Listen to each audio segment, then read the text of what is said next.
So if you've got a history of services, let's say you've been doing this for a couple of years, and you've got like a history of customers, uh, I would target also the ones that have that have aging garage doors, and offer them discounts on either trading in either on the aging garage door or aging garage door opener, and just offer 10% off, 20% off, whatever, knowing that they have already an aging system, and you can emphasize on safety, aesthetics, on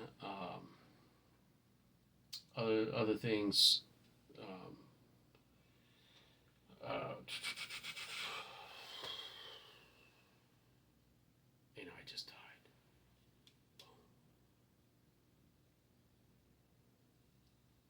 You know what? We're gonna keep going. Um,